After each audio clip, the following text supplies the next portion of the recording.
बच्चों, कैसे हो आप सब लोग। स्वागत है आपका दिव्या मैम की साइंस क्लास में।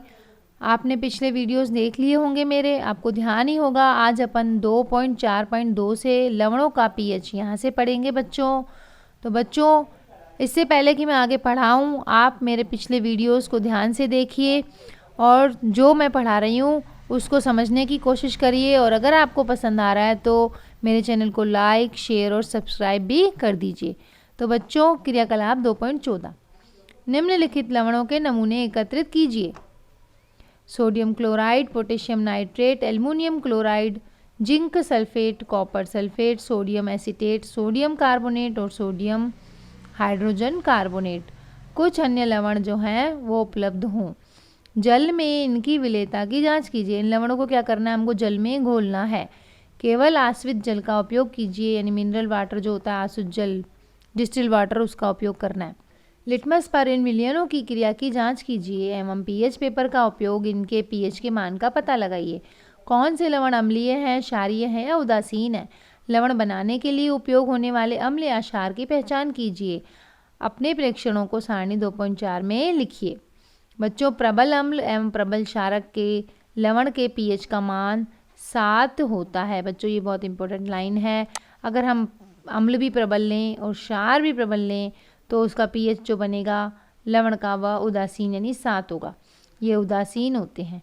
जबकि प्रबल अम्ल हो और दुर्बल क्षार हो तो उसका पीएच कैसा होगा, 7 से कम, यानी अम्ल की तरफ होगा, क्योंकि प्रबल कौन है, अम्ल है, क्षारक है दुर्बल, और तथा ये अम्लीय होते हैं। इसी तरह से इसका उल्टा देख लें हम, अगर क्षार प्रबल है, प्रबल मतलब मजबूत और तेज क्षार है, और दुर्बल अम्ल है, अम्ल अगर कच्चा है हमारे पास और क्षारक मजबूत वाला है, प्रबल है, तीखा है, तो उस लवण जो लवण बनेगा उसका पीएच कैसा होगा, क्षार प्रबल है तो उसका भी पीएच क्षारकीय ही होगा, यानी 7 से ज़्यादा होगा।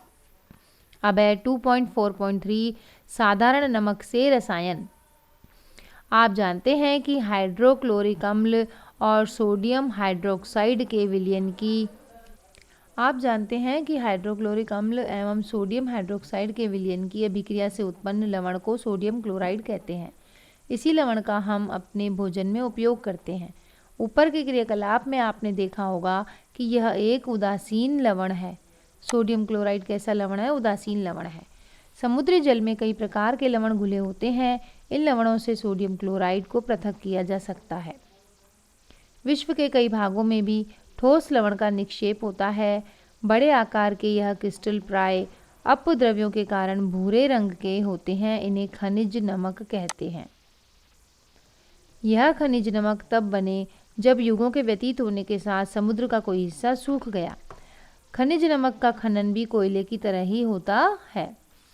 आपने महात्मा गांधी के दांडी यात्रा के बारे में तो सुना होगा। क्या आप जानते हैं कि हमारे स्वतंत्रता संग्राम में नमक एक महत्वपूर्ण प्रतीक था। साधारण नमक रसायनों का कच्चा पदार्थ होता है। इस प्रकार प्राप्त साधारण नमक हमारे दैनिक उपयोग के कई पदार्थों में, जैसे कि sodium hydroxide, baking soda, washing soda, विरंजक चूर्ण आदि के लिए महत्वपूर्ण कच्चा पदार्थ होता है। आइए देखते हैं कि कैसे एक पदार्थ का उपयोग विभिन्न पदार्थ बनाने के लिए करते हैं। पहला है सोडियम हाइड्रोक्साइड। बच्चों, सोडियम क्लोराइड के जलीय विलयन यानी लवण और जल से विद्युत प्रवाहित करने पर यह वियोजित होकर सोडियम हाइड्रोक्साइड उत्पन्न करता है। इस प्रक्रिया को क्लोर क्षार प्रक्रिया कहते हैं। यानी कि अगर नमक को पानी में घोल दें तो यह क्या होता है, सोडियम हाइड्रोक्साइड उत्पन्न कर देता है। इसी को क्लोर क्षार प्रक्रिया कहते हैं। तो ये प्रश्न आ सकता है कि क्लोर क्षार प्रक्रिया किसे कहते हैं। नमक को पानी में घोलने को ही कहते हैं, क्योंकि इससे निर्मित उत्पाद क्लोरीन एवं सोडियम हाइड्रोक्साइड होते हैं। तो इसकी अभिक्रिया क्या हो गई, 2NaCl plus 2H2O arrow 2NaOH plus Cl2 plus H2। Chlorine gas जो होती है एनोड पर मुक्त होती है एवं हाइड्रोजन गैस कैथोड पर सोडियम हाइड्रोक्साइड विलयन का निर्माण भी होता है। इस प्रक्रिया से उत्पन्न हुए तीनों उत्पाद क्या हैं, उपयोगी हैं। चित्र 2.8 इन उत्पादों के विभिन्न उपयोगों को दर्शाता है। ये चित्र देख लीजिए, 2.8 है। ये क्लोर क्षार की प्रक्रिया का चित्र है और इसके महत्वपूर्ण उत्पाद हैं। अब है दूसरा विरंजक चूर्ण। आप जानते हैं कि जलीय सोडियम क्लोराइड के विद्युत अपघटन से क्लोरीन का निर्माण होता है। यानी कि अगर सोडियम क्लोराइड का जलीय विलयन लें और उसका विद्युत अपघटन, उसमें बिजली का प्रवाह करें, विद्युत प्रवाहित करें, तो क्लोरीन गैस बनेगी। इस क्लोरीन गैस का उपयोग विरंजक चूर्ण के उत्पादन के लिए करते हैं। यानी क्लोरीन गैस जो बन गई, इससे क्या बनाते हैं? विरंजक चूर्ण बनाते हैं। शुष्क बुझा हुआ चूना CaOH होल ट्वाइस पर क्लोरीन की क्रिया करने से विरंजक चूर्ण का निर्माण होता है और विरंजक चूर्ण को CaOCl2 से प्रदर्शित करते हैं। तो बच्चों, ये जो CaOCl2 विरंजक चूर्ण है ना, इस पर प्रश्न आता है कि विरंजक चूर्ण का सूत्र लिखिए और इसके उपयोग लिखिए और कैसे बनता है। यद्यपि इसका वास्तविक संगठन काफ़ी जटिल होता है। तो बच्चों, इसकी यह अभिक्रिया है CaOH whole twice plus Cl2 arrow CaOCl2, ये विरंजक चूर्ण बन गया। इस विरंजक चूर्ण पे प्रश्न अवश्य ही आता है। क्या होता है विरंजक चूर्ण और उसके क्या उपयोग है, अभी आपको समझ में आएगा। विरंजक चूर्ण के उपयोग। पहला उपयोग है वस्त्र उद्योग में सूती और लिनन के विरंजन के लिए, कागज की फैक्ट्री में लकड़ी के मज्जा और लॉन्ड्री में साफ कपड़ों के विरंजन के लिए। बच्चों, विरंजन का मतलब होता है कि किसी चीज़ का कलर उड़ाना, रंग उड़ाना। विरंजन यानी रंजक तो कहते हैं कलर को, वी मतलब हटाना। तो कुछ कपड़े होते हैं जिन पर अलग अलग रंग लग जाते हैं, तो उनका कपड़ों के रंगों के धब्बे हटाने के लिए विरंजक चूर्ण का उपयोग करते हैं। किसी भी चीज़ का कलर उड़ाने के लिए इसे डी कलरिंग एजेंट भी कहते हैं। तो किसी भी चीज़ का अगर कलर उड़ाना हो हमें, उस पर कोई रंग लग गया हो और उड़ाना हो हमें, जैसे कागज़ उद्योग होता है, कागज़ की फैक्ट्री में जो होता है, उसको जो सोल्यूशन बनता है उसका कलर अगर हमें ख़त्म करके उसको कलर लेस बनाना हो तो विरंजक चूर्ण का उपयोग होता है। इसका वस्त्र उद्योग में भी उपयोग होता है और कई रासायनिक उद्योगों में, केमिकल फैक्ट्रियाँ जो होती हैं, उद्योग यानी बच्चों फैक्ट्री, तो उद्योग में एक उपचायक के रूप में काम आता है और पीने वाले जल को जीवाणुओं से मुक्त करने के लिए, यानी जो पीने वाला जल हम पीते हैं उसमें अगर ये विरंजक चूर्ण मिला दें तो उसमें जो जीवाणु होते हैं वो नष्ट हो जाते हैं और पानी एकदम साफ हो जाता है, उसमें कोई गंदगी भी होती है, उसका कलर उड़ जाता है। अब है बेकिंग सोडा। बेकिंग सोडा का उपयोग आमतौर पर रसोई घर में स्वादिष्ट खस्ता पकोड़े बनाने के लिए किया जाता है। बच्चों, ये जो बेकिंग सोडा है, विरंजक चूर्ण है, इन पर छोटी छोटी टिप्पणियाँ आती हैं, तो इनके सूत्र और ये कैसे बनते हैं, इनकी अभिक्रियाएं याद अवश्य कर लेना बच्चों। बेकिंग सोडा क्या होता है? खाने का मीठा सोडा। लड़कियां तो अवश्य जानती होंगी, जो मीठा सोडा होता है हम लोग क्या करते हैं, इसे पकोड़े इत्यादि में डालते हैं। कभी कभी इसका उपयोग खाने को शीघ्रता से पकाने के लिए भी करते हैं। इस यौगिक का रासायनिक नाम होता है सोडियम हाइड्रोजन कार्बोनेट। इसका सूत्र होता है NaHCO3।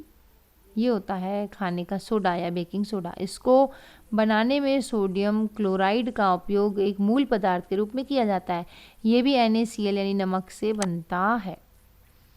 NaCl यानी नमक प्लस H2O यानी जल plus carbon dioxide plus NH3, तो इससे एरो बनेगा NH4Cl, अमोनियम क्लोराइड बनेगा plus NaHCO3 sodium hydrogen carbonate. ये अपना बन गया बेकिंग सोडा। इसका सूत्र भी याद कर लेना, इस पर टिप्पणियाँ आती हैं छोटी छोटी। क्रियाकलाप 2.14 में क्या आपने सोडियम हाइड्रोजन कार्बोनेट के pH के मान की जांच की थी? क्या आप यह सहसंबंध स्थापित कर सकते हैं कि क्यों इसका उपयोग एक अम्ल को उदासीन करने में करते हैं? यह एक दुर्बल असंक्षारक क्षारीय लवण है। खाना पकाते समय इसे गर्म करने पर निम्न अभिक्रिया होती है। यानी जो मीठा सोडा है या बेकिंग सोडा है, इसके pH क्या होते हैं? इसका pH क्षार की तरफ होता है और ये अम्ल को उदासीन करने में इसका उपयोग करते हैं।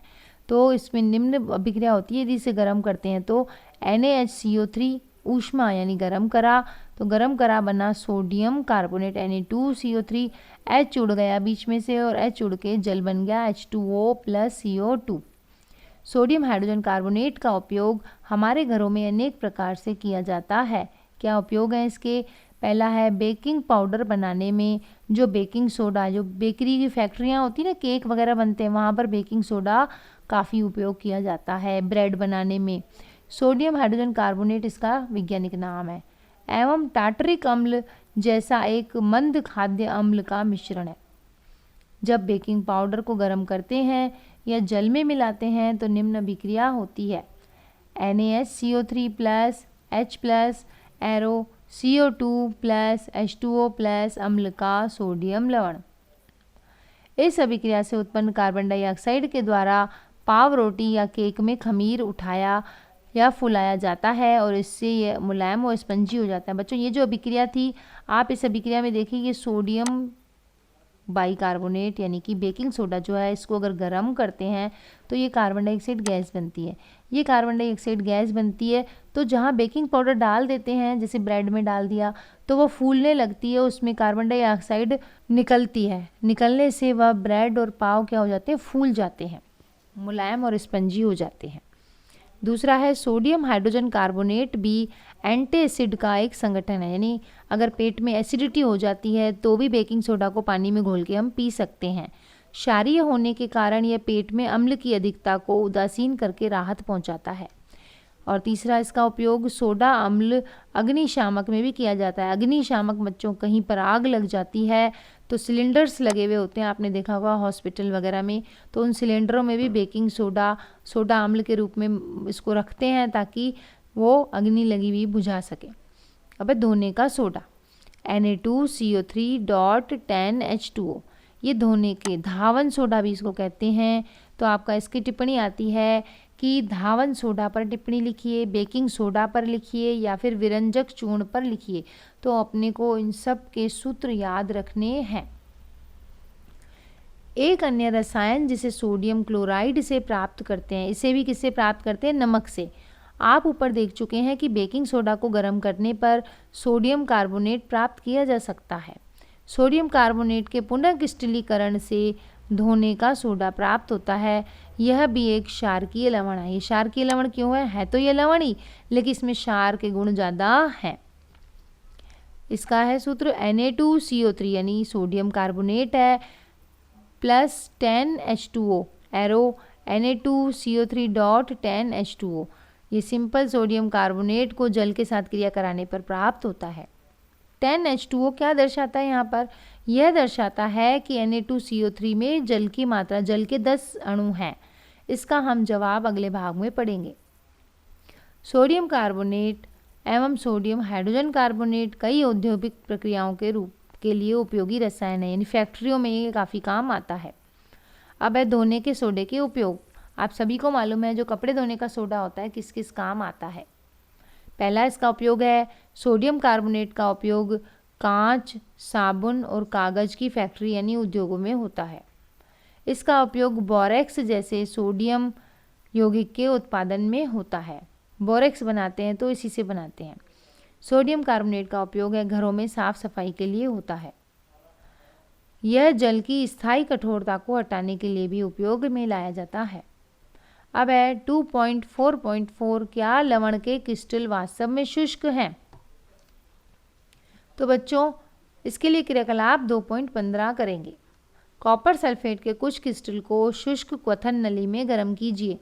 गर्म करने के बाद कॉपर सल्फेट का रंग क्या होता है।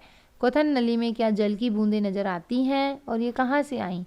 गर्म करने के बाद कॉपर सल्फेट के नमूने में जल की 2-3 बूंदें डालिए।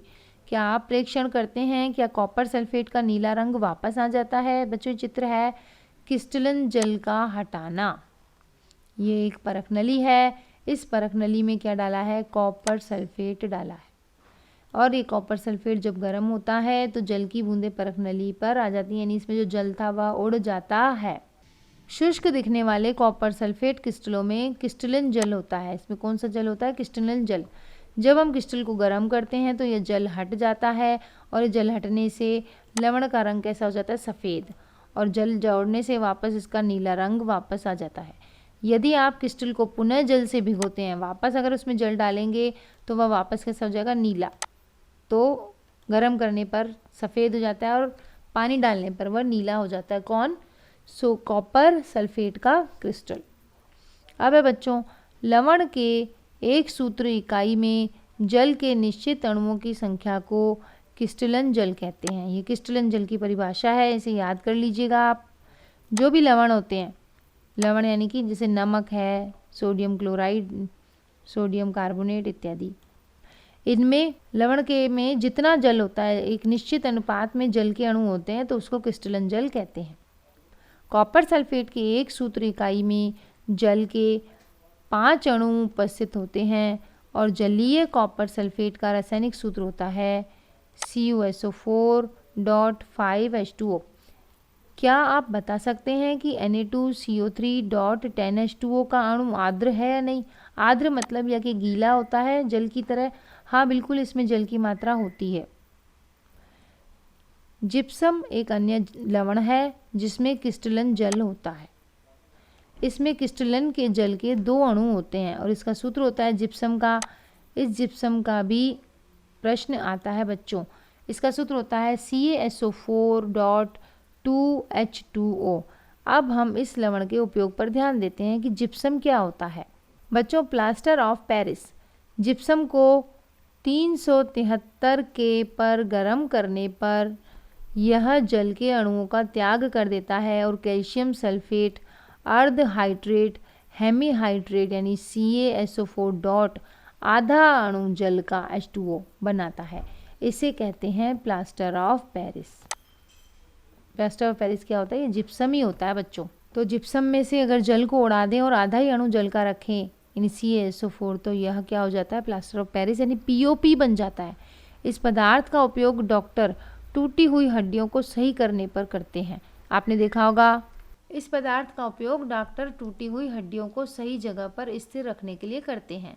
प्लास्टर ऑफ पेरिस एक सफ़ेद चूर्ण होता है जो जल मिलाने पर यह पुनः जिप्सम बनकर कठोर ठोस पदार्थ प्रदान करता है। बच्चों, आपने देखा होगा कि जब किसी बच्चे की या बड़े की हड्डी टूट जाती है, हाथ की या पैर की, तो डॉक्टर क्या करता है? उसको सफ़ेद पट्टी लगा देता है, प्लास्टर ऑफ पेरिस जिसे POP कहते हैं, ये लगाकर उसको पैर को बांध देता है। अब है प्लास्टर ऑफ पेरिस का सूत्र। ये सूत्र होता है CaSO4.1/2 आधा जो इसमें अणु होता है H2O जल का होता है प्लस 1.5 यानी 1.5 अणु जो होता है H2O जल का होता। अगर इससे जोड़ दिया जाए जल और, तो बनेगा CaSO4 कैल्शियम सल्फेट बनेगा .2H2O। इसमें जल के 2 अणु जुड़ जाएंगे तो यह जिप्सम बन जाएगा। ध्यान दीजिए कि जल का केवल आधा अणु क्रिस्टल जल के रूप में जुड़ा हुआ होता है। ये जल का जो आधा अणु है यह प्लास्टर ऑफ पेरिस से जुड़ा होता है क्रिस्टल जल के रूप में। और जल का आधा अणु प्राप्त कैसे होता है? CaSO4 का 2 इकाई सूत्र जल के 1 अणु के साथ साझेदारी करते हैं। प्लास्टर ऑफ पेरिस का उपयोग खिलौना बनाने, सजावट का सामान बनाने, सतह को चिकना बनाने के लिए करते हैं। आजकल POP की दीवारें भी बनती हैं बच्चों। दीवारों पे जब POP से फॉल सीलिंग इत्यादि बनती है। पता करें कि कैल्शियम सल्फेट अर्ध हाइड्रेट को प्लास्टर ऑफ पेरिस क्यों कहा जाता है। तो बच्चों, ये था अपना पाठ 2। इस पाठ को उम्मीद करती हूँ आप अच्छी तरह समझ गए होंगे, और अगर नहीं समझे तो आप एक बार और इनके वीडियो को देखिए और अच्छी तरह जब पाठ समझ में आ जाएगा बच्चों, इसके मैं प्रश्न उत्तर के वीडियो लेकर जल्दी ही आऊँगी। तब तक के लिए मेरे चैनल को लाइक, शेयर और सब्सक्राइब कर दीजिए। और अब आगे मिलते हैं इसी पाठ के प्रश्न उत्तर के साथ। तब तक बाय बाय बच्चों।